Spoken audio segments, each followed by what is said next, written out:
لەگەڵ بەرزبوونەوەی پلەکانی گەرما لە شارەکانی عێراق لە شاری مووسڵیش پلەی گەرمی گەیشتۆتە ئاستێک جموجۆلی کرێکارانی لە بازاڕەکاندا کەم کردوتەوە.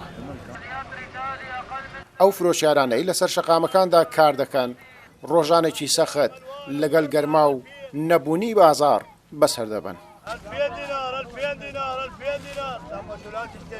العالم بسبب الحر موجة الحر يعني قوية وكلش قوية.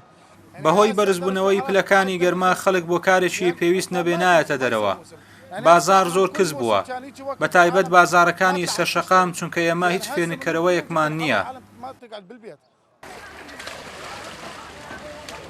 بەهۆی کەمی کارەبا و بەرزبوونەوەی پلەکانی گەرما هاوڵاتیانی شاری مووسڵ بۆ خۆفێنکردنەوە ڕوو لە ڕووباری دجلە دەکەن.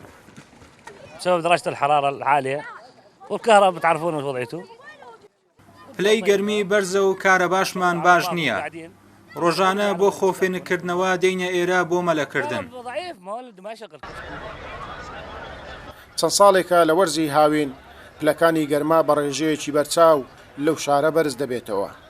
شارەزایانی کەشوهەوا دەڵێن بەهۆی کەمبوونی دار و سەوزاییە لە ناو شار و دەوروبەری. تسبب أجواء حارة وجافة.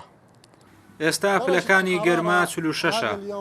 گەرمیەکی زۆر و وشک ڕووی لە شارەکەمان کردووە. لە ڕۆژانی داهاتوو پلەی گەرما زیاتر بەرز دەبێتەوە تا 48 پلەی سیلیزی.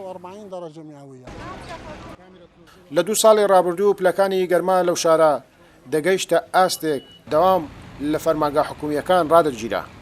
ماوەی 3 ڕۆژە لە مووسڵ پلەی گەرمی دەگاتە سەرووی 46 پلەی سلێزی. گەیلان بۆتانی کورسات نیوز مووسڵ.